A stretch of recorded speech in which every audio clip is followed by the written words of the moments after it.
Welcome to ZoomInData. In this video, we cover Power Apps interview questions, real-world and tricky interview scenarios. This topic focuses on practical, real project situations that interviewers commonly ask to test decision-making, architecture thinking, and production experience. These questions are especially useful for experienced Power Apps developers, enterprise project interviews, scenario-based and architect-level discussions. Each question is explained in simple language, with real-world thinking, not textbook answers. 1. How would you design a Power App used by thousands of users daily? I would first focus on data architecture, choosing scalable sources like Dataverse or SQL instead of SharePoint for heavy usage. Performance and delegation would be addressed early to avoid loading large datasets into the app.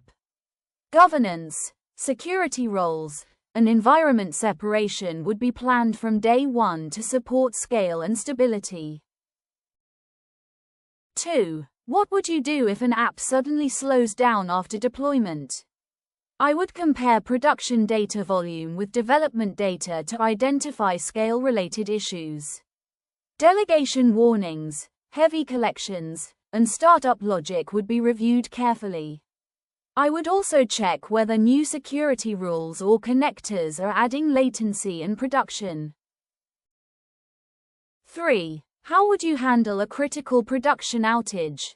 First, I would identify the scope of impact and stop further damage by restricting access if required.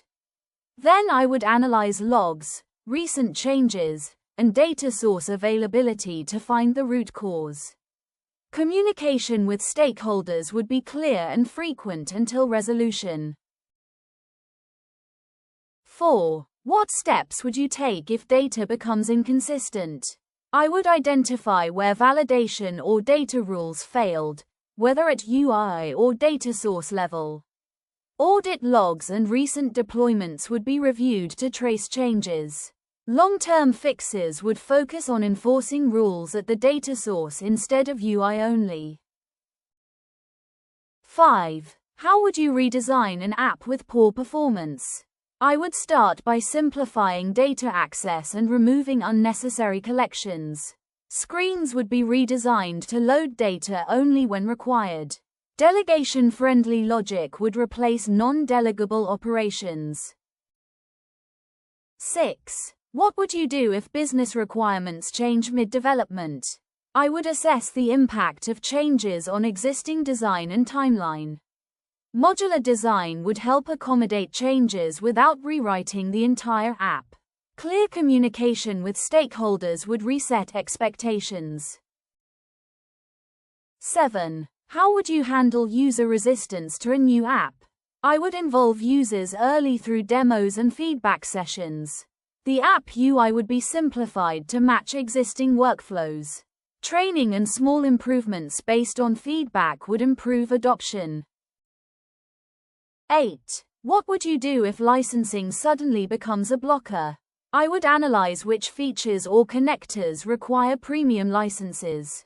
Alternative design options using standard connectors would be explored. Stakeholders would be informed about cost versus business value trade-offs.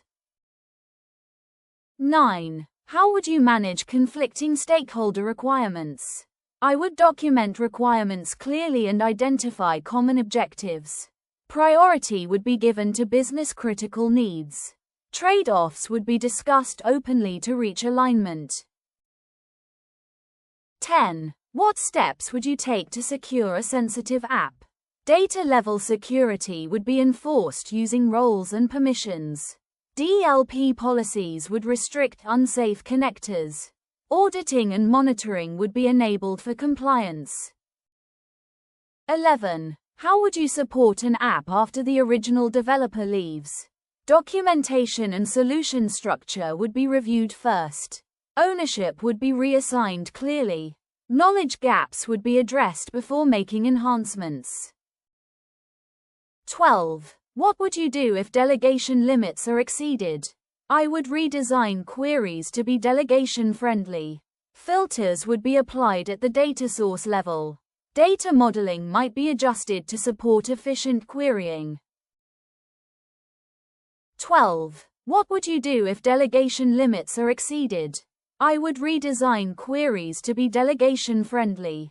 Filters would be applied at the data source level. Data modeling might be adjusted to support efficient querying. 13. How would you approach migrating a critical Excel process? I would first understand business logic embedded in Excel formulas. Data would be moved to a structured source like Dataverse. The Power App would replicate functionality with better controls and validation. 14. What would you do if an app must work offline unexpectedly? I would identify essential data required offline. Collections and local storage would be used carefully.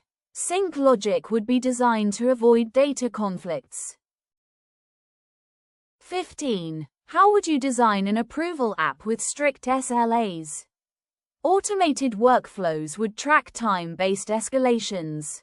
Clear status visibility would be provided to users. Performance and reliability would be prioritized over UI complexity. 16. What would you do if users bypass validation rules? I would move critical validation logic to the data source.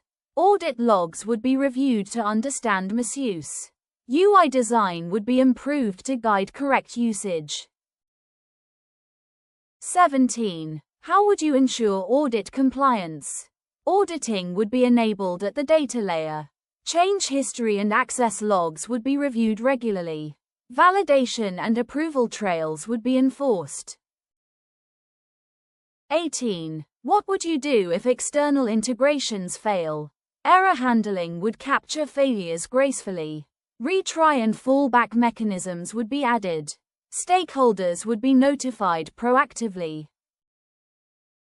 19. How would you future-proof a business-critical app? Scalable data sources and modular design would be used. Governance and ARM practices would be followed strictly. Documentation would be maintained continuously. 20. What would you do if an app must scale internationally? Regional data compliance requirements would be reviewed. Performance across regions would be tested. Localization and language support would be planned. 21. How would you handle performance issues on mobile devices? Screens would be simplified and heavy visuals removed. Data loading would be minimized. Mobile-specific testing would guide optimization. 22. What would you do if users misuse the app? Usage patterns would be analyzed. UI and validation would be adjusted to prevent misuse. Training and communication would reinforce correct behavior. 23. How would you balance speed versus quality? Critical features would be prioritized first. Short-term solutions would not compromise long-term stability. Quality checks would still be enforced even under pressure. 24. What would you do if management demands instant delivery? I would clarify minimum viable requirements. Risks of skipping best practices would be communicated. A phased delivery approach would be suggested. Thank you for watching. If you found this video helpful, like, subscribe. Save this video for future interview preparation. If you want real-time projects, contact ZoomInData. If you want more questions on real-time projects, contact ZoomInData.